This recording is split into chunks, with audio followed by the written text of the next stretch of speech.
here's the problem. The word emunah we translate as faith. Faith or belief.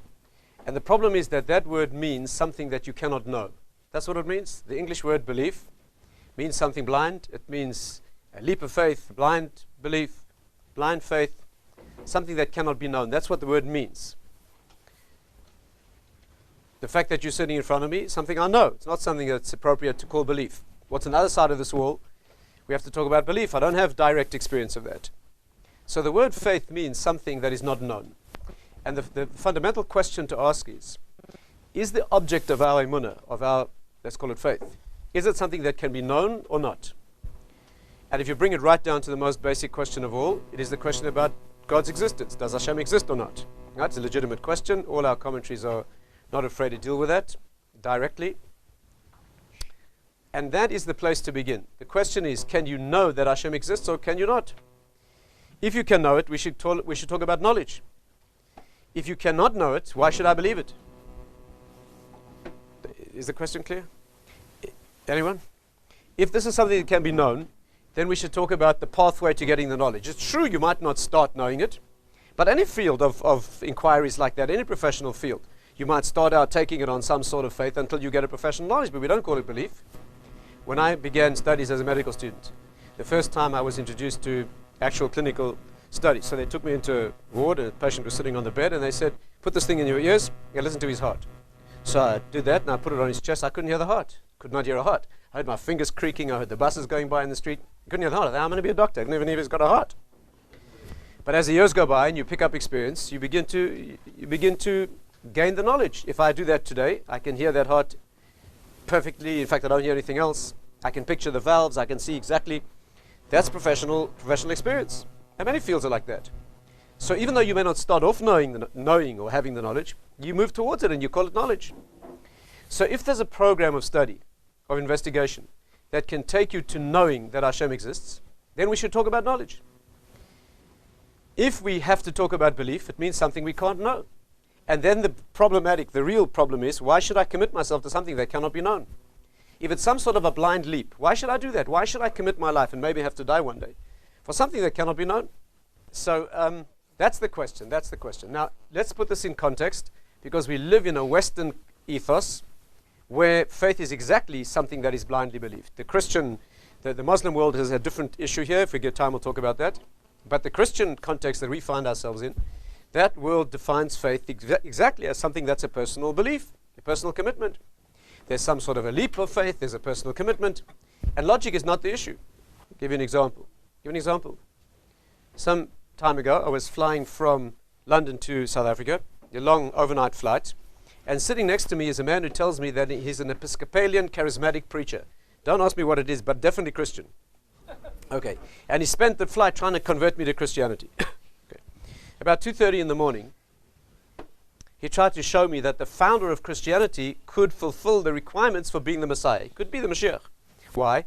Because one of the critical characteristics that he needs is that he's descended from the house of David. So he showed me took great pains to show me that according to all four Gospels, Matthew, Mark, Luke, and John, his father Joseph, the carpenter in Bethlehem, the father, right, of JC, who founded Christianity, his father was descended from Yehuda, from Judah, through David, and therefore fulfills the requirements for being the Mashiach, because we know the Mashiach must be Ben David. Very, very careful to show, although there are discrepancies in the genealogy, but definitely goes back to there. So that Joseph, the father of this man, is descended from the house of David, and therefore he could be the Mashiach. So when he got through explaining that to me, I said to him, but you as a Christian, surely you believe that his father had nothing to do with his birth? I mean, problem? So he said to me, what does logic have to do with religion? He wasn't being facetious. He told me I was confused. He told me that I was confused to look for logical evidence for a story that is a story of faith. On the contrary, he gave me to understand that the more illogical it is, the greater the act of faith. Right? That's the approach. That's the approach. The approach is that there's a personal commitment here. It's not based on rigorous verification. Another way you can see this is that if you look at the extremely popular modern subject of debating Torah and science, or religion and science, you'll see that almost always the protagonists in that debate are extremely well qualified scientifically and almost never have any religious knowledge at all. Time magazine, for example, a couple of years ago, they ran a debate between Richard Dawkins, who's a violently atheistic biologist, and Francis Collins, who's I think a Nobel Prize-winning geneticist. These two men are exquisitely highly qualified biologically, scientifically. Neither of them has any training in religion. Right? Their technical knowledge of religion is less than childish. How do you debate a subject at the highest intellectual level where you have no training or technical, rigorous background? The idea is that in Christianity, it's just a feeling. Right? It doesn't need rigorous logical verification. On the contrary, it's a different category. In England, where I live now, it's considered impolite to argue about religion. How dare you argue with somebody else? He's got a right to his beliefs, and you have a right to yours. Which means that if two people believe two mutually exclusive things, that's fine, that's cool. You have a right to believe what you want, he has a right to believe what he wants. There's no requirement that there be objectivity or verification of fact. There's a personal feeling. One very nice way to see this is that here in Yerushalayim a few years ago, they had a debate between science and religion. And the scientific speakers were world famous experts in science. And the religious position was taken by Rabbi Refson, who's an Englishman with a very dry sense of humor. And this is how the debate went. The first speaker was a world famous astrophysicist, unfortunately Jewish, whose great-grandfather wrote a Talmudic dictionary. But he's very assimilated individual. And he argued the atheistic position. And he began his debate like this. He said, ladies and gentlemen, I don't know much about religion. First of all, can you imagine beginning a debate that way? You've been invited to Yerushalayim to speak at an international level on a subject, and your opening statement is you actually don't know anything about the subject. In which field would that be acceptable? But anyway, he began like this. I don't know much about religion, but I think it can be summed up as do unto others as you would have them do unto you. And on the basis of that assumption, he gave his talk. Rabbi Refson was the second speaker. He got up and he said, ladies and gentlemen, I don't know much about astrophysics, but I think it can be summed up as twinkle, twinkle, little star. You know, if you're going to debate a subject and talk about it, you ought to know it. But when it comes to religion, that's not a requirement. That's very telling and very important to understand. In Jewish thinking, that's ridiculous. Right? To our way of looking at the world, the subject doesn't begin unless it's rigorously verified and stands on very strong evidence. So let's try to define a Jewish approach to this subject. And I think it goes like this. We claim that you can know that Hashem exists. And then all the spin-off concepts that come from that, giving of the Torah, uniqueness of the Jewish people, all of those things. But it begins with knowledge that Hashem exists. And our claim is that you can know that. In fact, you ought to. The Rambam says the mitzvah is to know God. That's our claim. And that leaves us with two questions. One is, how do you get the knowledge? If our claim is that you can know that Hashem exists, then the first question is, how do you get the knowledge? And the second is, why call it faith? Why call it emunah if that means blind relationship? That's not in the category of knowledge, right? Those are the two questions. I'd like to spend more time on the second one today, but just to suggest some beginning of an approach to the first one, although we don't have time to work it out fully, I would say this, that if you're asked formally, and there's much more to the subject than this, but if you're asked for a formal definition of how we know that Hashem exists, what are the formal pillars of Jewish wisdom, Torah? There are two. One is that we met him personally. We met him personally at Sinai. And that has a subsection, which is obviously how can I rely on the story of that, the transmission of that story, since I wasn't there personally. But the first pillar of knowledge is that we have a personal experience of God. And the second is scientific philosophical investigation of the world around us. And that's a legitimate approach. Many non-Jews have done that as well. Classic Jewish sources do that too. And that's a second approach, but second in importance. The first pillar, that is, we met Hashem, we met God personally at Sinai. This you need, if you want to take the subject further, you need to look it up and research it. The classic source on this is the Kuzari, who actually approaches it on a logical basis. He tries to disprove it and see how the attacks stand up. And that's, without doubt, a classic source. But just to point a direction, I'll mention just one fact about Sinai which is unique. Do you know that the claim that we met Hashem, we met God personally, is the only time in the history of mankind, in the East and the West, that anybody has ever claimed that God spoke to a person with more than one witness present? That means no witnesses at all. If you go through all the claims of all the religions of the world and all the sects and cults, ancient and modern, there's never been a claim besides ours that Hashem manifested to a person with even one witness present. And for sure there are liars out there, there's no question, right? There's plenty of liars out there. And no one's even had the chutzpah to fake a witness. You know, this is a verse in the Torah. The Torah says, has there ever been a case of Hashem taking one nation out of another as I took you out of Egypt? And it appends an amazing statement. It says, O hanishma kamohu. which means has there ever been purported to be such a thing? And that statement made 3,326 years ago is still valid. Nobody has even purported to have a witness. Remarkable thing. I'm not talking about miracles. I'm not talking about manipulations of nature. I've seen witch doctors in South Africa do things that are physically impossible with my own eyes. I'm not talking about that. I'm talking about a claim of God speaking to you. Christianity begins with Paul's famous vision on the Damascus Road. Paul of Tarsus, right? The Jew, Saul. He came back and he told the Jews that God had spoken to him. And they said, who witnessed this with you? And he said, no, it was personal, private revelation. Not good enough for us. Muhammad came out of his tent. Allah spoke to me and here's the Quran. And who witnessed this revelation? Private. Not good enough for us. You can go to Utah. Utah? In 1880, a fellow woke up, Joseph Smith, and he said God spoke. And hundreds of thousands of people follow that. Right? On the testimony of one individual with no corroboration. We are the only incident. Amazing claim. We claim that millions of people, 3.6 million Jews, 7.2 million if you include the Egyptian converts, millions of people who witnessed the same thing. It's a remarkable claim. But I think more relevant is what bothers most, I think, modern people more, is how can you trust the story? You're talking about a story transmitted through innumerable generations through the mists of time, and there's no way it could be accurate. If I whisper something in your ear, and you whisper it in his, and you whisper it in his, by the time it gets around to you, it has nothing to do with the original story. You can show that easily. So how can we trust a story that's been transmitted through countless tellings? Is there any way that it could be accurate? The usual way this claim is made by the anti-Semitic sources on this. They say, it was probably a band of nomads, some Arabs, Abrahamic family in the desert, probably smoking something very good. They're having, experiences. And that sort of that type of experience was embellished over time. And today it's the Torah. That's the claim. The claim is it was probably some sort of charismatic experience, very small, and it got amplified and embellished. That's a ridiculous claim. And when someone makes that claim, you need to know how to answer it. And the answer is this. First of all, do you know that if you call, let's take a round number and call Sinai 3,200 years ago, and if you call a generation 40 years, which is enough time for people to tell their children and even people to tell their grandchildren, which is a mitzvah, 40 divides into 3,200, how many times? Only 80.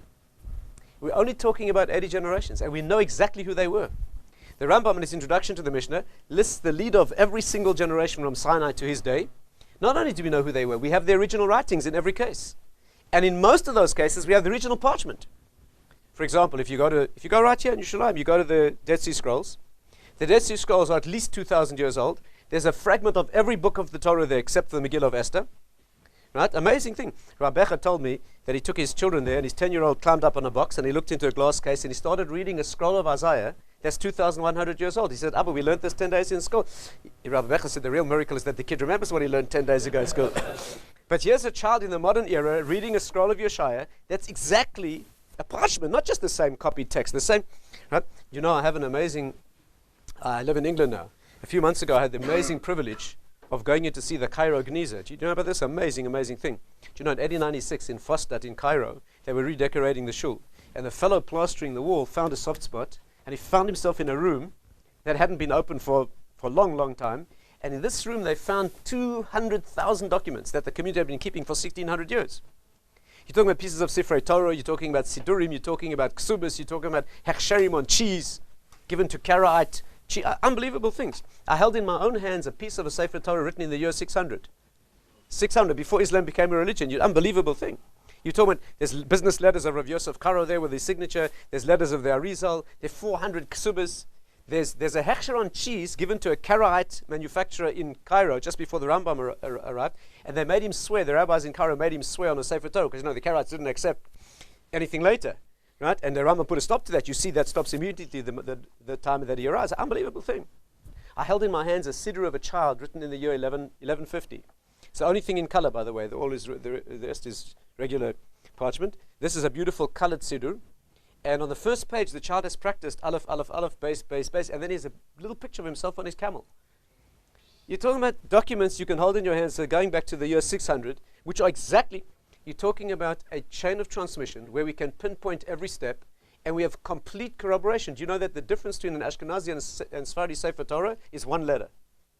The word dakar, it's spelled with an aleph with a hey. It's not bad for 3,200 years. So you're talking about Jews all over the world sitting down to a Pesach Seder, telling their children, first of all, can you imagine all Jews agreeing? If that isn't miraculous, I don't want, Sana's nothing compared to that. You're talking about Jews in Tunis and Yemen and Poland telling their children exactly the same story in exactly the same words. Unbelievable corroboration. By the way, I saw a Haggadah there from the year 900 and something. Their Haggadah has 5 questions. The Haggadah has 5 questions. It also has a 5th question. How come we don't eat roasted meat on this night? Same Haggadah as we have. Their 5th question as well, corresponding to the 5 cups. Anyway. So you're talking about a chain of transmission that has unbelievable corroboration. And therefore, we're talking about a completely different order of transmission and verification among a people who are naturally extremely skeptical. But that's a subject for investigation that needs to be done. And there's also philosophical investigation, which we don't have time to go into now either. Perhaps just point out one detail there is that most of the arguments that are brought from science and philosophy, the pattern of argument, like the argument from design, for example, it's very important to know that all of those arguments are second-rate in terms of our evidence.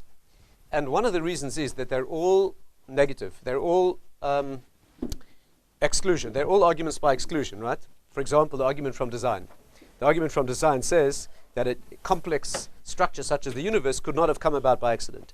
In other words, you can impugn the notion, right, that it's accidental. You can't prove God directly. You can prove that the alternative is problematic, which is, in mathematics, you can either prove a thing by derivation, which means you build it up from first principles, or you can have 2 options and prove that one is impossible. So by exclusion, you prove the other. They're both rigorously accurate and reliable, but the difference is this: when you prove a thing by derivation, you end up understanding it. When you prove a thing by exclusion, you end up proving that the opposite is true and no idea what it is. All you know is that the alternatives don't, right? And if there's a leap of faith, perhaps that's where we should begin thinking about it. But be that as it may, we claim that it's a rigorous study that is necessary. One needs to investigate this, and our claim is that this ought to be a knowledge and not a belief. By the way, it's critical to understand that when we talk about knowledge, we do not mean absolute knowledge. We do not claim that you can know that Hashem exists absolutely. That's very important to know that. And the reason is because the human mind is not capable of absolute knowledge. It's not because the evidence is weak. It's because you can never know anything absolutely. All you can ever have is good enough evidence. You can never have knowledge. I mean, I'll give you a simple example. Let me ask you a question. Are you awake right now? I mean, those of you who are. Are you awake right now? Yes. Okay. Are you sure? Okay. Are you absolutely sure? No. You might be back in your room dreaming that you're listening to a wonderful talk on the subject of Emunah, and you think you're awake. When you dream, you think you're awake. That's why you can go through ecstasy in a dream or abject terror. If you knew it was a dream, you wouldn't be terrified. Right? So you can't even know you're awake. The famous philosopher Russell proved that you can't even prove that the world is more than 5 minutes old. Maybe the world popped into existence 5 minutes ago with all your memories in place. I mean, these things shouldn't bother you. If they bother you seriously, you need therapy. But, the point is that from a formal point of view, rigorous, analytical, philosophical point of view, you can never know anything absolutely. All you can ever ask for is good enough evidence. Right? And important things, life and death things, like flying on a plane, you trust a pilot, you trust a surgeon, you do something really dangerous like get married. I mean, whatever it is, you never have absolute knowledge. Somebody who says, Rabbi, I accept 95% evidence in the rest of my life, but in religion I want 100%, I cannot deliver the goods. I can't satisfy that request. If the person asks me for evidence as compelling as other areas, I can begin to deal with it. By the way, the Ramban says that the evidence we have in religion is not as good as it is in mathematics and engineering. He says that openly in his introduction to the work on the Balamor. So when it comes to theological knowledge, we're talking about a knowledge that is called compelling evidence, and an honest person will predicate his actions on evidence as compelling as he predicates other actions. That's an honest person we can deal with him. But a person who wants 100% and he knows that his mind's not capable of 100 in other areas, that we can't do. And therefore, we're talking here about a working knowledge. And by the way, for those of you involved in outreach, I think it's a serious mistake when people advertise, come to my seminar, my outreach seminar. You walk in on Friday afternoon as a skeptical, cynical atheist, and you walk out Sunday night as a fanatic, extreme, right-wing person blow-drying his payers. I think that's a mistake, because I think when people advertise proof and they don't deliver, they leave people worse off than they were before. I don't think we should be advertising proof. We should be advertising compelling evidence, right? Our evidence is excellent, amazing. But to advertise proof and then leave a person walk out feeling it wasn't completely proved, I think there's a mistaken agenda, and I don't think does anyone any good, personally. So part one, we claim that Hashem, His knowledge can be known, and there's an agenda of work that needs to be done to get to that knowledge. But I'd like to spend the time we have this morning on something else, and that is, why do we call it faith? And this requires concentration, because this is not familiar territory. If our approach is based on rigorous study and coming to know in a way where the evidence is as good as other fields of human inquiry, then why do we call this faith? And the answer is this. The word emunah is not translated as faith. We translate it as faith because we live in a Christian world. So our language is redolent with the values of a culture. Language isn't only a way of communication, it's also something that steeps you in a culture. And so when we say faith, when we translate emunah as faith, we do like the King James Bible. So we have in our heads a Christian kind of a faith. That's a wrong translation. Here's the right translation. This will take you much further. The word emunah should be translated not as faith, but as faithfulness. It doesn't mean faith, it means loyalty. Emunah means ne'eman, to be loyal. It means to know something and then be loyal to the knowledge. First of all, textually. When you get time, go through the text of Tanakh and find the times when the Torah used the word emunah and see honestly how it can be translated. Moses holding his hands up, right? Moshe Rabbeinu holding his hands up in the battle against Amalek. As long as his hands are up, we win the battle. When his hands sink, we lose the battle. And the Torah says, Vahayu yadav emunah ad bahashamish. His hands were emunah till the sun went down. His hands were faith. It's impossible to translate that way. His hands were faithful. They stayed put. Emunah means a tenacious loyalty, an attachment to duty that doesn't move. It doesn't mean blind belief. What's that worth? Hashem is speaking to Avram. And during the conversation it says, Vehemin b'Hashem. And the King James Bible says, it means, and he believed in God. Abraham believed in God. A prophet doesn't believe in God. He knows. He's speaking to him. It means he was loyal to this God, even when asked to kill his own child. We're not talking about blind belief. The Medrash says that when God created the world, the Medrash says, He'emin ba'olamoi u'broi. God believed in his world and created it. God believed in his world. That means he believed. It means he was loyal to the project. There was an aspiration and a definition of destination, and he did it all the way through. Emunah means to be ne'eman. It means to be loyal. It doesn't mean blind belief. Let's think about this.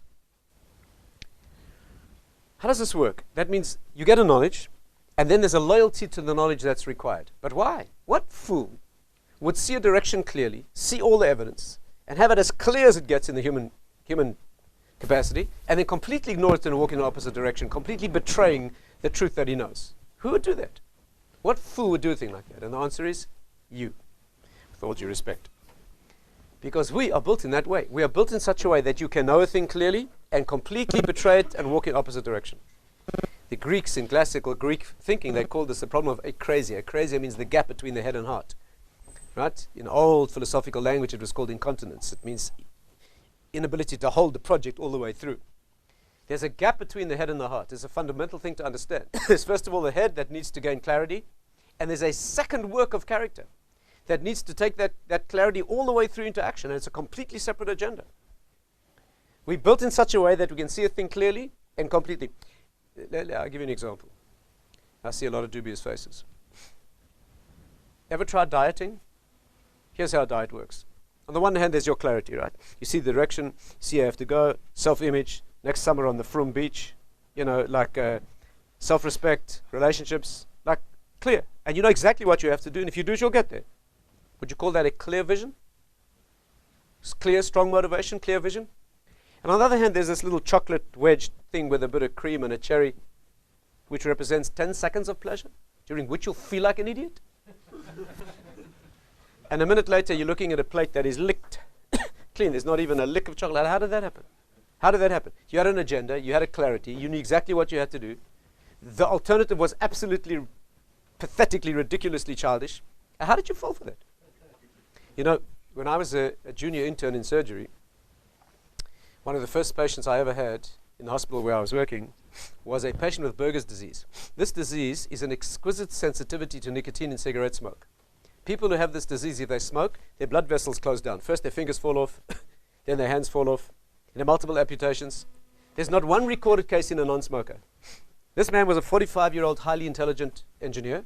He was smoking. He came into our ward because his leg was blue. The main artery supplying his leg had been closed. He had 4 black toes we had to cut off that day. And this man knew that if he carried on smoking, we have to cut his leg off. He knew more about the disease than we did. The man carried on smoking, and 3 weeks later, we were forced to do an above-knee amputation. The next time I saw him, I was a senior intern in surgery, and I remember seeing him being wheeled down the hospital corridor in a wheelchair with no legs, smoking, on his way to losing an arm. By the way, when I mentioned this to a colleague in New York, he told me he's got a friend who's a vascular surgeon. He had a patient like this. When he lost his second arm, he had them rig up some wire on the wheelchair so he could carry on smoking. But you're talking about, stands here with let's look at the thinking clear. Leg, cigarette. Cigarette, leg. Throw away the cigarette, leg, live, man, husband, father, walk, leg. Or 30 seconds of pleasure during which you'll feel the cold hand of death. How could you get that wrong? How could you get that wrong? And the answer is it's a long way from here to here, or here, wherever the problem is. There are two efforts of character that are required. One is tenacious attachment to the study program, to get it clear. Clarification, verification, corroboration, examination of evidence. But that's not enough. Once it's clear, there's no guarantee it will come down into action. The organs of action have their own agenda. You know, the Zohar says, amazing thing, the Zohar says that there are two departments to truth and faith. The Zohar says this thing here, truth, is called male, and this thing, faith, is called female. And only together, with a marriage of the two, are you integrated human being. The Zohar puts this whole clumsy discussion that I'm trying to go through with you in 4 words. The Zohar says, I hu emes, ve'i hi emunah. He is truth, and she is faith. What does that mean? It means this. There's a male effort of clarification. By the way, this is traditionally why men study Talmud. The reason you study Talmud is to gain clear thinking. You do not learn Gemara to learn the outcomes. You want the output, the outcome, you look in the code of Jewish law. The Gemara is there to teach you how to think clearly. By the way, the Gemara is there to teach you how to not think unclearly. The Gemara doesn't present things clearly. The Gemara presents the wrong things and shows you how to see through them. The Gemara gives you hava minas, what you would think, and then it shows you where it's wrong. Teachers do not accept the world at face value. And then when you've punched through to a new level of clarity, don't accept that either. It's that rigorous training and stripping away the facade from reality. But once you've done that male work, there's a second work that's required. And probably it's the more difficult work. And that's bringing it down to the action, and that's a female work. How does this operate? There are many ways to show this. I mean, the model, of course, according to Kabbalistic sources, the model is that when a child is conceived, there's male and female components. And you see it clearly. The male component is instantaneous. The male component involves no tenacious attachment to anything. There's no pain, there's no suffering, the male component is giving half a genetic code, that's all. That's all that's required. The rest is all female, day after day of a pregnancy, ending in difficulty and danger and pain and risk and crisis. And all of that is the female. When you hold a newborn child in your hands, it's all come from the mother. There's nothing there from the father. The father's contribution is a theoretical half a gene, that's all. The entire body of the child is built by the mother. Right? And there's two completely opposite poles. There's the male, which is an explosion of potential. You know, I'll never forget the incredible experience of having to dissect a human embryo. You know that the organs that form seed come from the kidneys. A piece of the kidney breaks off and starts moving down in the body. Right? And in the male, they become organs that form seed by the billion. And the same tissue in the female becomes organs that form eggs one at a time, and you can count every one. A woman ovulates every month of her fertile years. She'll use every single last one. And when male meets female, you're talking about an explosion of billions meeting one only. The beauty of the male is endless energy. The curse of the male is only potential. The curse of the beauty of the female, something's real and alive in the world. The curse of the female, only this one. All the rest has died. Complete opposite poles, nothing in common at all. Maleness, a point of origin. No hard work required at all. No staying power at all. Energy, potential. And female is the long road of the work that's done with all the pain and difficulty. That tenacious attachment to a project that takes it all the way through to fulfillment. That's the female. You know, it's an amazing source on this. You know, the Aruch. The Aruch is our old Talmudic dictionary. Rashi quotes it. The Aruch puts it like this. You should look this up. The Maharal has a fantastic analysis of this Aruch. Very straightforward, simple Hebrew. And he says this. We won't have time today to go through it fully, but just to point the direction. The Aruch puts it like this. It's an incredible source. Look it up in the Siva Emunah. The Aruch says there was a young woman who went to visit her father. Dressed in her finest, and she was wearing her jewelry. Every detail here is critical, but just the general gist of this. This is called the story of the bor and the chulda. The bor and the chulda. The bor is a pit in the ground, and the chulda is a wild ferret or a wild cat or a weasel, some sort of dangerous small. And by the way, the Kabbalists say that the bor and the chulda are female and male also. But without getting into that. This girl was going to visit her father, and on her journey to see her father, she strayed into a wilderness. And in that desert, she got lost, and she accidentally fell into a bor. And she was at the bottom of this pit. She couldn't climb out. She certainly would have died there. But as she cried, it so happened that a young man was walking there, and he heard her cries. He walked over to the pit, and he looked down. He saw a woman. He said, "Who are you?" She said her name. She was a Jewish girl. He was a Jewish young man. He was a Kohen, in fact. He said to her, "Are you human?" He thought maybe she was one of the Twilight Zone shading creatures of the desert, semi-human. She said, "I'm human." He said, "Make an oath. Swear." How would that help, by the way? Wouldn't Elias swear that he's telling the truth? But the dark side cannot use Hashem's name. You make it sure you have to use Hashem's name. And she did. He said, "Fine, I believe you. Now, if I save you, will you marry me?" So she said yes. She didn't have much choice, did she? So he lifted her out of the pit, and he wanted to consummate the marriage on the spot. See, we're talking maleness here. You understand? This is a story of male and female. So she said, "That's not decent. That's not how we behave.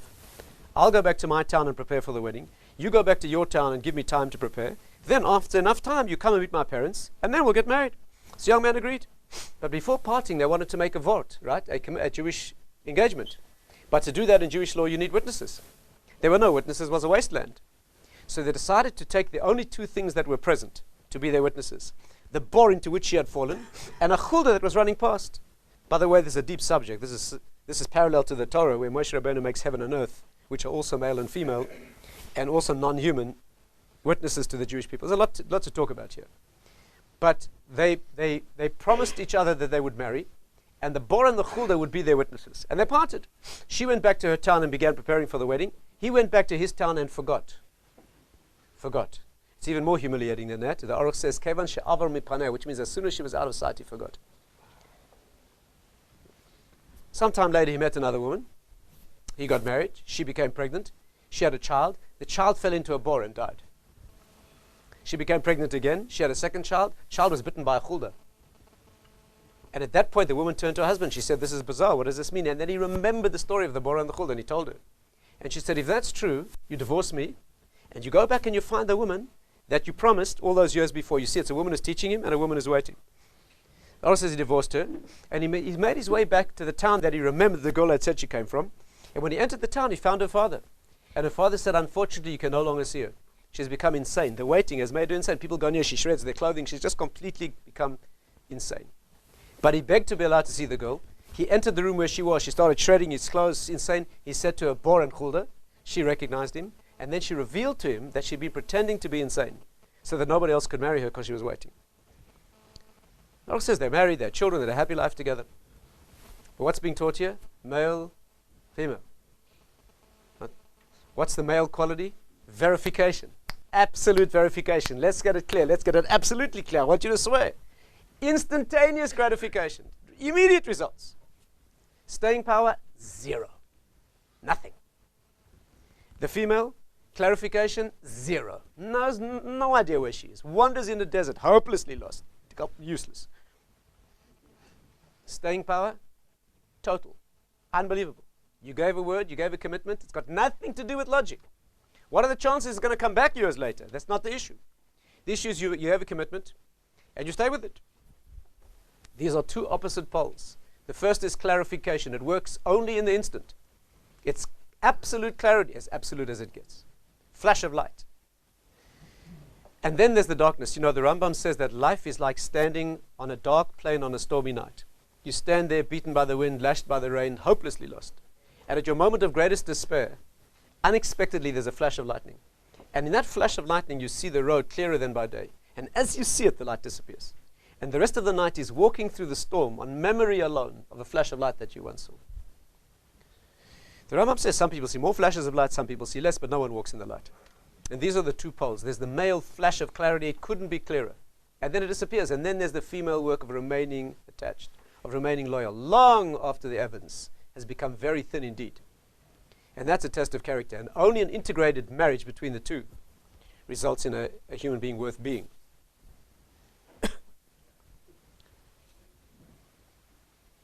You know that you know that when the evidence gets weaker and weaker, and the process continues further and further, eventually it enters a crisis where not only is no evidence left, but the evidence is all become completely controverted, completely perverted, completely inverted.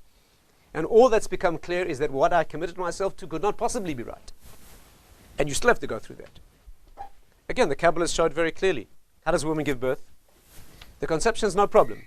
And then the pregnancy continues. But finally, when she goes into labor, it looks like two people are dying. It doesn't look like birth. It doesn't look like birth. If you stepped into a room where a woman was giving birth, imagine a male, who had no idea about how women give birth, steps into a room and he sees that process going on for the first time. He'd probably call the police. I don't need therapy. I don't know what would happen. And if he had to go through it himself, he'd need therapy the rest of his life. There's no question. He'd never recover. It looks like she's dying. But the Rambam points out that it looks like the baby's dying too. Because what the child goes through in the womb, the Rambam was a doctor. You see, you forgot this as well, but listen to this.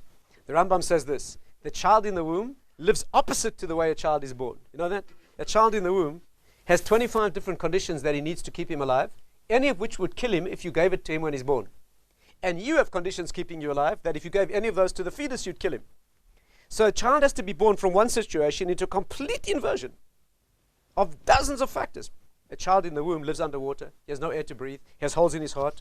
The blood flows in the opposite direction. He has no lungs. The child in the womb has little scrunched up nubbins of tissue. All the blood going to the lungs goes in the opposite direction through one of the biggest blood vessels in the body. He's got blood vessels coming out of his liver. He looks nothing like you. He's got a different type of blood. And all of those things keep him alive in an idyllic way in that environment. And then birth begins. And this is about to be thrust out into another world. There's no question he's going to die. There's a famous work on death and dying called the Gesher HaChaim. In the third part of that work, he talks about standing at a graveside, watching someone being buried and our feelings there. And he says it's like two twins in the womb. Whereas one twin begins to be born, the remaining twin starts to mourn for his brother. No question, no way he can survive out there. He's got 10 different features in his body that are going to kill him. Little does he know that that's where life begins. That's how you should be thinking when you stand in such a moment. No, Elena. So this child is born, and the little kid, I've done this dozens of times as a doctor. You deliver that child, you hold the little baby in your hands, and you watch him start to die. First the child goes blue, then he goes purple, starts to make these terrible gasping movements. He's bleeding like crazy. You know that the newborn child has about 300 cc's of blood, that's all. And he's bleeding furiously through the umbilical cord. There's 10 different reasons why he's going to be dead in 2 minutes for sure. And as you stand there helplessly, you hold this little child. First, the umbilical cord clamps down like a cord of steel. At exactly the same moment, the holes in his heart close and the blood flow reverses. The major blood vessel taking all the blood away from the lungs closes down, and the blood hits the lungs. At exactly the same moment, the lungs pop open and he takes his first breath. And about 3.5 minutes later, it's all reversed and he's doing fine. That must have taken a good few orangutans in the trees over a good few million years to get right by accident. Talking about a lot of chimpanzees that must have not made it before we got to us. Unbelievable situation, and that's the female experience. A woman goes through that in her flesh, and by the way, that's why we sing Eshes Chayil on a Friday night, because Friday night is the transition from the mundane process of the week to the redemption of Shabbos. And that's called Chevlei Mashiach. Chevlei Mashiach means the birth process of Mashiach, and it's a woman who experiences that. Man has no idea about that. Man is a first phase creature, where it's all easy, just a blast of energy and potential.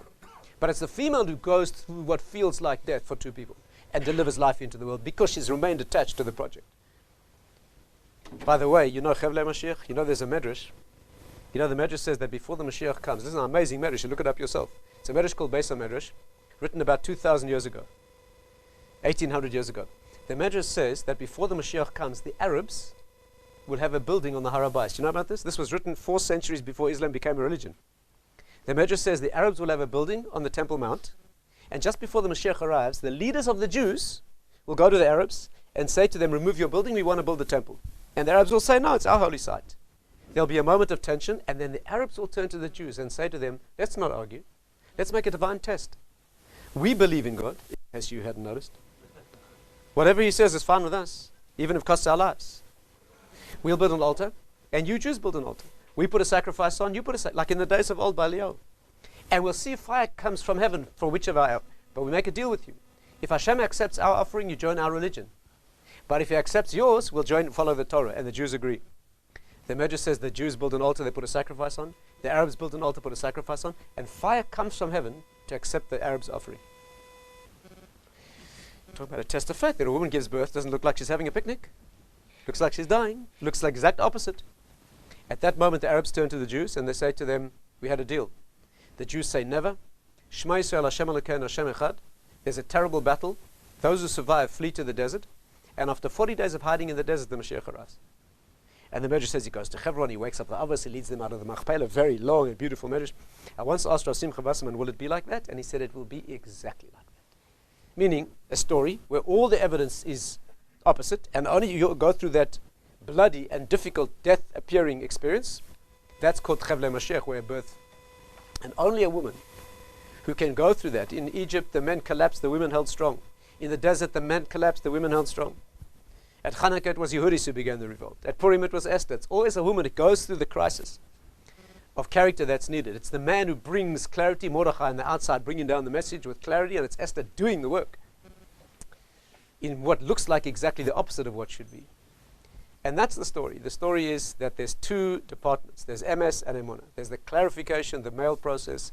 That's Torah study, that's clarification, that's learning to think objectively, rigorously, corroborating evidence. Nothing less than the best will do. But it's only half the work. After that, there's the work of bringing it down into the character and staying with it. And that's called Emunah, to be Ne'eman.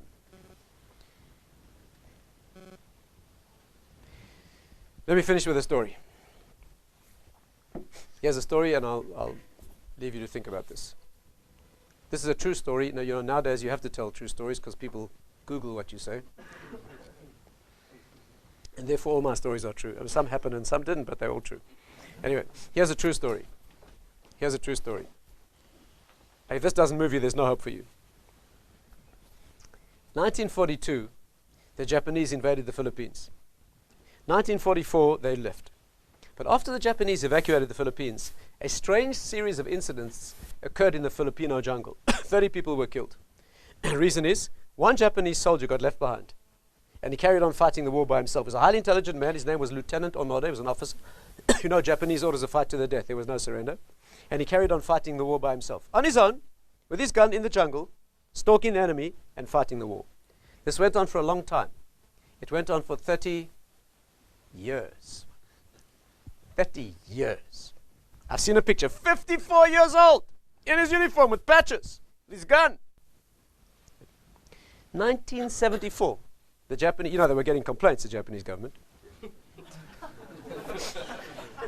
They sent a Major Suzuki into the Filipino jungle, and he found him in his uniform with his gun. He said, "Oh no, what are you doing?" He said, "I'm fighting the war." He said to him, "Are you being ridiculous? What are you doing?" He said, "You're being illogical." Onoda said, "A soldier's duty is not to be logical. A soldier's duty is to do his duty. If every soldier starts thinking logically, what sort of army do you have? I'm being loyal to my task." He said to him, "Do you know the war's over?" He said, "I'm not a fool, of course." "What are you doing?" "Completely logical, the war's over." He said, "I was given instructions. This is what my orders were, and this is what I'm doing. I'm being loyal to my task." Talk about emunah. Talk about tenacious. He couldn't convince him to go home. Suzuki went home, Onoda carried on fighting the war. The Japanese high command put their heads together, came up with a plan. They found an elderly officer who'd been present during the original Japanese evacuation. They sent him back into the Filipino jungle with the original Japanese demobilization evacuation order. He called him to attention in the jungle, and he read him the order. Onoda handed over his gun. He went back to Japan. The Filipinos called him a hero. They bought him a new blue suit. It's a very emotional thing. Thousands of people came to meet him in Tokyo airport. He saw his family for the first time. He left a pre-war Japan, and he came back to a modern industrial Japan and hadn't seen his family for 30 years. But imagine, here's the problem. Imagine you standing there in the jungle and you say, "Onoda, what are you doing?" And he says, "I'm doing my duty." And you say, "You're being illogical." And he says, "What does this have to do with logic? You're talking this, I'm doing this." What would you say to him? What would you say? So I asked a group of young school children in England this question. And one girl said, she said, he had emunah, but he didn't have MS. Right. You need both. You need both. It has to be right. And after it's right, it has to be done. But one without the other is ridiculous. You know what you look like if you have this without this? You've got intellect without action. It's like the great British philosopher who taught great moral philosophy, great ethics. One morning his students found him crawling out of a house of very ill repute, very disgusting place. They said, Professor, you taught us such great moral principles. How can you behave so immorally? He said, why? Does a mathematician have to be a triangle? The logic and the knowledge is one thing, but hey, what do I want to do with the other? In Judaism, that's just ridiculous. And what do you look like if you have this without this? Unbelievable attachment to duty with nothing up here. Have you noticed? Unbelievable faith. Ready to die at a moment's notice, right, for the faith. But scrambled eggs up here. Very dangerous. Unbelievable readiness to die at a moment's notice with pride. Total attachment. Unbelievably tenacious attachment and commitment to the cause. But it's got to be right. And therefore the Torah agenda is the agenda of intellect and character. There's no escaping either. The agenda is intellect, not silly, superstitious emptiness, but rigorous training of wisdom and logic, examination of evidence and history. And then there's a bringing down into action. One doesn't guarantee the other. And if you can get that right, if we can get right the program of studying deeply with total commitment, without ulterior motives and vested interests, and then gain the clarity, and after that bring it down into the real, then we can produce a real birth. Thank you.